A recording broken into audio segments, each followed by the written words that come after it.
Le travail qui ennoblit l'existence, éloigne l'ennui et développe l'intelligence doit être exercé avec un maximum de passion. Ainsi donc, travailler est indispensable pour la vie, mais le choix du métier demeure l'élément essentiel de ce que l'on doit l'exercer avec amour et surtout l'honorer pour en tirer le bon fruit. Car il n'y a de si petits métiers qui ne nourrissent son maître. Celui de la couture n'est pas à reléguer au dernier plan. Nombreux en ont fait une passion, à l'instar de Chanel Pemba qui depuis sa tendre enfance se nourrissait d'une passion silencieuse du métier de la couture qui ne s'est jamais estompé mais au contraire s'est affirmé. Pour moi, la couture, c'est quelque chose que j'ai aimé depuis que je suis petite. Vu que je n'avais pas d'amis, j'étais seule et je jouais plus avec des Barbies. Alors, confectionner des habits, pour moi, c'était quelque chose de waouh.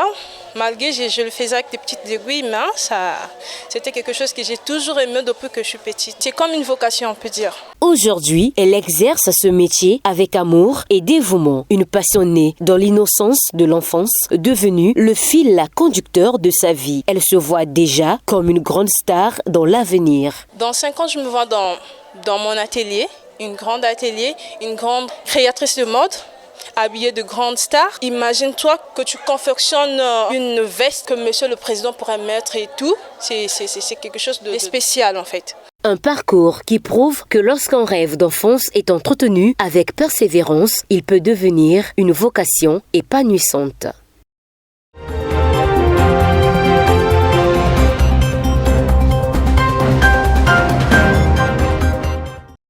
En octobre 2005, en réponse à la question des habitants de Boko qui voulaient savoir qui il est, Guy-Émile Loufoua-Seti-Kouabo, président fondateur de l'association Luzolo Amour au PH, fidèle continuateur de la mission secrète de Jésus-Christ, déclara: si vous voulez connaître qui je suis, lisez dans Jean 16, du verset 10 au verset 15. Il est donc celui annoncé par Jésus-Christ dans ce passage biblique précité. Sur ce qui est écrit dans Jean 16, de 10 à 15, nous disons que c'est bel et bien Guy-Émile Loufoua-Seti-Kouabo, c'est de Guy-Émile Loufoua-Seti-Kouabo que notre Seigneur Jésus-Christ a parlé.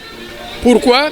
Parce qu'il répond aux critères ou aux différents signes que Jésus-Christ a donnés en ce qui concerne la continuation de sa mission. De sa naissance à nos jours, de nombreux signes démontrent qu'il est bel et bien l'esprit de vérité. Tenez, le 17 février 1996, à 12h15, Dieu s'adresse à lui en ces termes.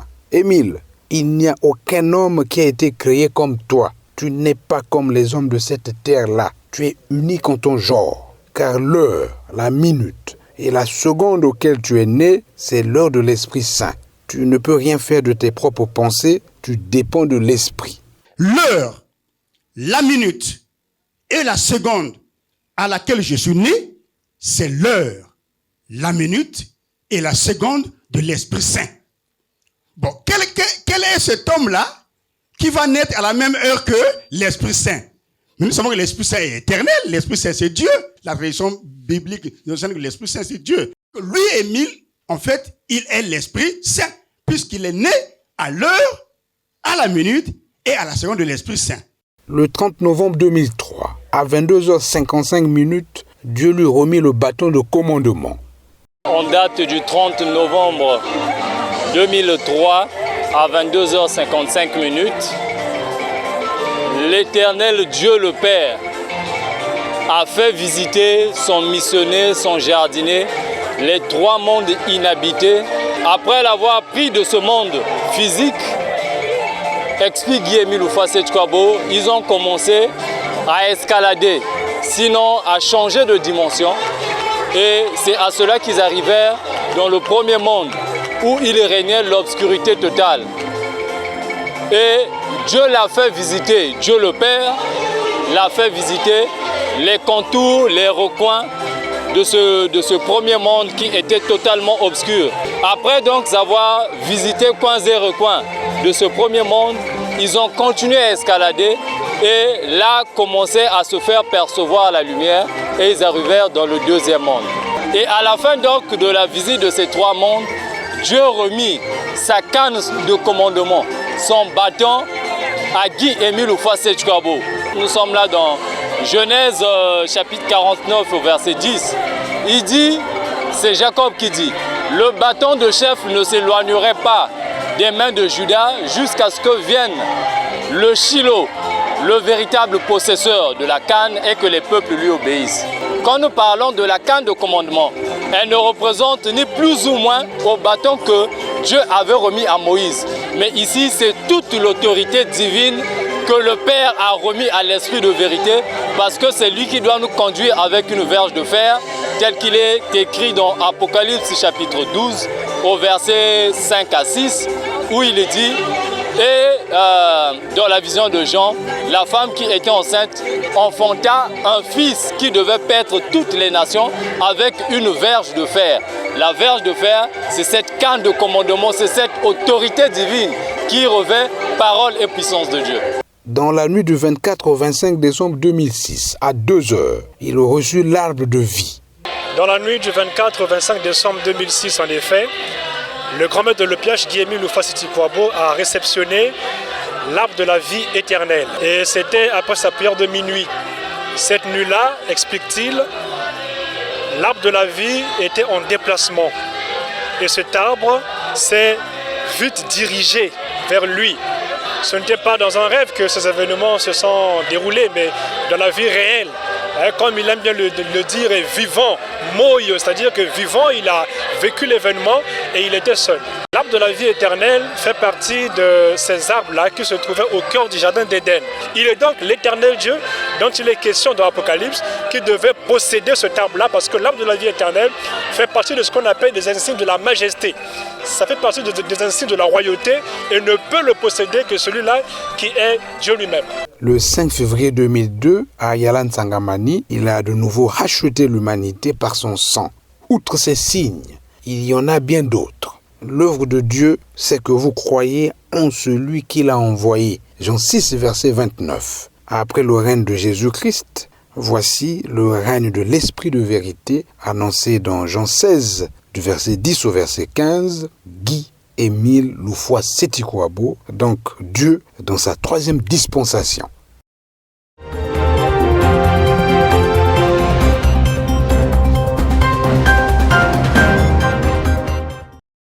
Le 20 mai 1992, de 20h à 3h du matin, il s'est réalisé à Kibosigar, à 38 km de Brazzaville, plus exactement au Mont Karikari, un grand événement, le 2e au monde après celui de la naissance de Jésus-Christ. Il s'agit de l'implantation définitive de l'étoile de David, qui jadis était restée suspendue au ciel à Bethléem, à l'endroit où l'enfant Jésus était né, confère Matthieu 2. En effet, cette étoile qui conduisit les mages à l'endroit où le divin enfant était né, a quitté Bethléem, qui n'était pas son lieu d'atterrissage, pour s'implanter en Afrique noire, au Congo-Brazzaville, plus précisément à Kibosigar et plus exactement au Mont Karikari, le 20 mai 1992. Bien avant la réalisation de cet événement, un ange de l'Éternel Dieu apparut à Guy-Émile Loufouas-Siti-Kouabo, fidèle continuateur de la mission secrète de Jésus-Christ, le 24 juillet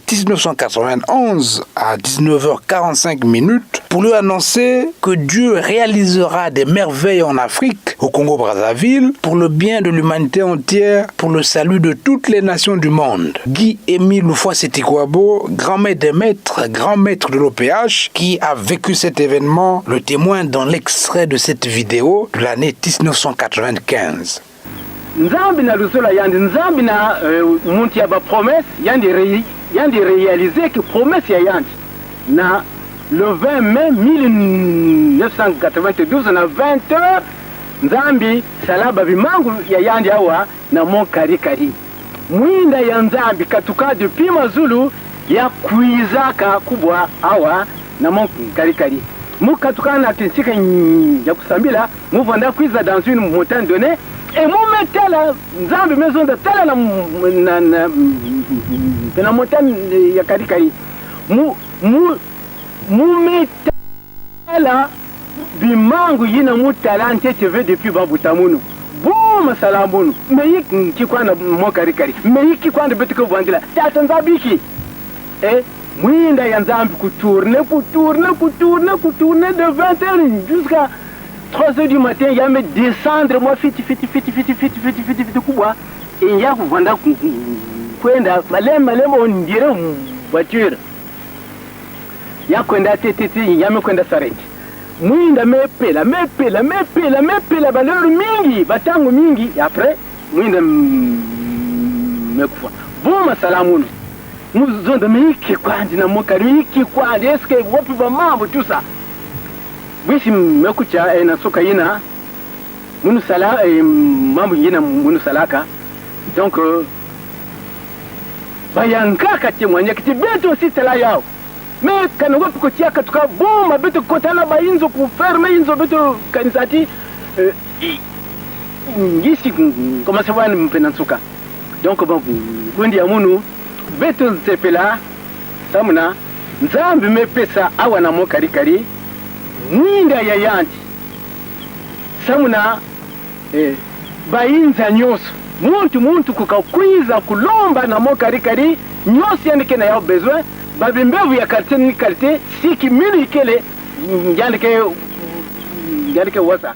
Il est à noter que le retour et l'implantation définitive de cette grande et terrible lumière de Dieu au mont Karikari est bel et bien la réalisation de la prophétie de Jean décrite dans Apocalypse 21 versets 2 à 3. Bien que situé en Afrique, au Congo-Brazzaville et dans un petit village, le mont Karikari est donc devenu de ce fait la nouvelle Jérusalem, la nouvelle demeure de l'Éternel Dieu, son sanctuaire, selon Ésaïe 19 verset 19. Dieu s'y est installé avec tout son gouvernement céleste. À cet endroit, il a implanté ses bimangu, c'est-à-dire ses mystères. Cette grande et terrible lumière de Dieu qui s'est implantée au mont Karikari y demeurera éternellement et qu'aucun homme, quelle que soit sa puissance, ne peut la déplacer. Grâce à l'arrivée de cette grande lumière qui n'est autre que le retour de l'Éternel Dieu chez lui, c'est-à-dire à la terre de la création du monde, l'humanité a bénéficié de plusieurs privilèges, parmi lesquels la vie éternelle que Dieu a accordée à l'humanité le 12 mars 1996 à 2h35 minutes, la paix de Dieu accordée à l'humanité en date du 12 septembre 1999 à 0h, les piscines de l'Anguétani servant à la guérison de toutes sortes de maladies, même celles réputées incurables. En souvenir de cet événement, les enfants de la deuxième nation de Dieu célèbrent chaque année en date du 20 mai la fête dite de la lumière.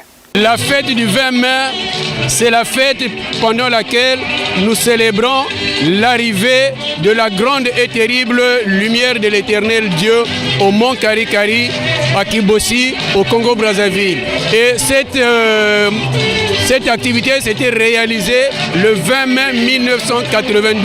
Voilà pourquoi donc le 20 mai, nous célébrons cette grandiose fête en l'honneur de cet événement qui s'était accompli le 20 mai 1992. Dieu est venu s'implanter au mont Karikari parce que nous avons dit c'est l'étoile de Bethléem qui symbolisait ou qui montrait là où était né l'enfant Jésus. Mais cette lumière, c'était Dieu lui-même. Donc Dieu est revenu au bercail là où il avait commencé toutes choses. Donc cette lumière, l'implantation de cette lumière veut dire que Dieu, avec son gouvernement céleste, est venu s'implanter au mont Karikari à Kibossi. Il appartient donc aux hommes de la terre de savoir profiter des grâces et des bénédictions apportées par cette lumière en pratiquant l'amour sincère du prochain tous les jours de leur vie. Il est vrai que Dieu est partout, mais il réside au mont Karikari.